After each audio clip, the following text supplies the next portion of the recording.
GSM, hello. Miss Kyle po? Miss Kyle? Yes po. Ma'am, confirm pick-up location sa Dimsum Trades, tama ba? Yes po. Malapit lang po ako ma'am, mga 2 minutes. On the Okay way. po, sige. Thank you po. Okay po, sige po. Thank you. Thank you. Okay. Head southwest on Dap. Ma'am, good morning po. Si Miss Kyle ma'am, no? Yes po. Okay po. Confirm ko lang ma'am, papunta tayo ng Project 62, tama po ba? Yes po. Ali 20, sige po. Okay. By the way ma'am, my name is Alex po. Ma'am, okay lang po, wear tayo seatbelt ma'am. So, kasi mag-iingay po si Winpass. So, air ko dati ma'am, okay naman po, no? Yes. Okay ma'am, fully electric po ma'am, may made from Vietnam, syempre by Winpass. Then, dito po ma-experience natin ang no noise, no smoke, and no smell. At syempre, dahil fully electric, ito po ay environmental friendly. So ma'am, dahil nag-book kayo, no? Pero alam niyo naman po yung mga ways para makasakay sa Green GSM taxi. Opo, yung Pag-wait. Pwedeng ipara, no? Then pwedeng i-book. Then meron din po sa body namin, body number na hotline. Actually, nasa app nyo rin yan. Pwede nyo rin po tawagin yan through customer service. So kami yung estimated amount ma'am sa sa app natin. So possibly, di ba may mas mura at may maximum amount, di ba? So tayo po ay nagbe-base ng ating final fare dito po ay sa ating taxi meter. So ito naman po ay approved and calibrated by LTFRB.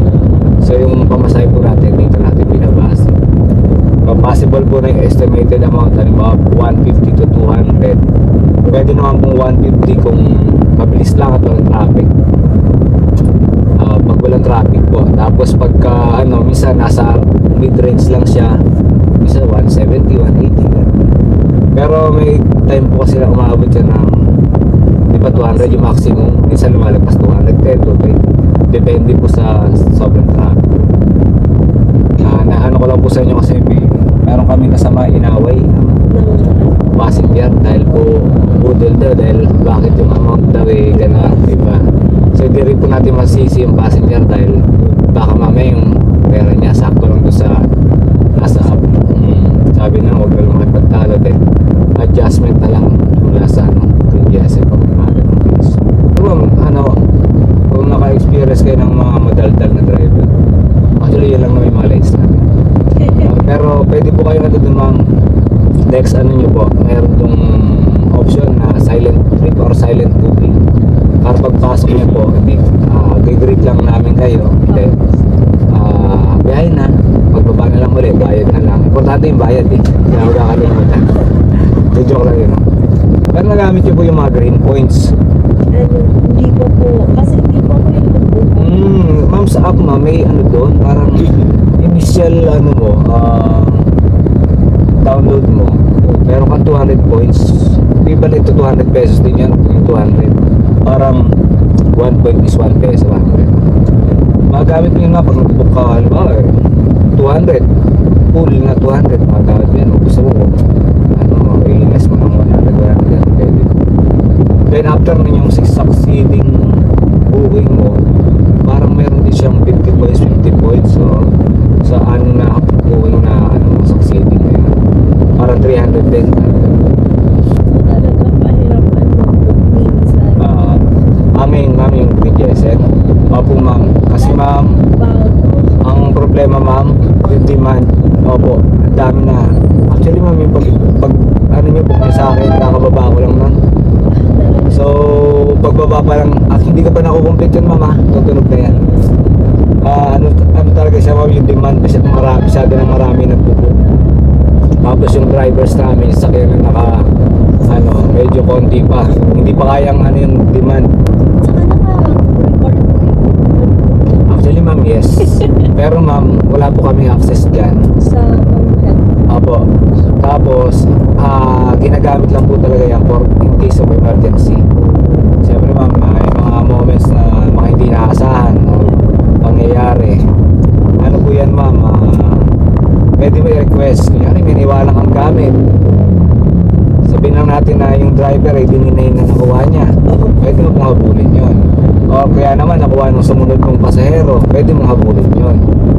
Kasi yung pasahero na yun, sigurado may record din sa system. Then kami naman as driver, nangyayari naman po talaga na may mga hino-hold up, di ba? At least meron kaming evidence na kami hino-hold up para may babalikan kami just in case lang. Kaya nga medyo mainit ang ulo ni driver sa ni passenger, nag-away. Nareklamo si driver, at least meron okay, nareklamo si passenger. Basta yung lang, yung mga important lang, pwede siya access. Then nakita mo dyan sa right side mo may button. Yan. Pagka meron kang gustong ipaipik, pwede dyan. Ito ma'am, ito lang. Yan. Pagpapindutin ma'am ha. Ano yan ma'am, for emergency purposes yan. Sabihin natin may mga hindi tayo inaasahang pangyayari. Okay, inaway ka ni driver, pwede mong pindutin yan. I-report mo. Hindi ma'am, magkakaroon ng alarm sa parang namin, customer support o kaya sa involved sa ganong emergency situation. Consider pupuntahan. Siyempre ma'am, pag accident, halimbawa accident, di ba? Hindi tayo makatawag, hindi tayo ngayon pupuntahan. Yan. You have arrived. Saan tayo banda ma'am? Doon po. Sa may motor? Opo. Sa may, dito lang sa Ito po. Dahil gilid ko lang konti mama. Okay ma'am, yan. Okay. So entry ko na mama. So payment method po natin, no? Cash. Okay.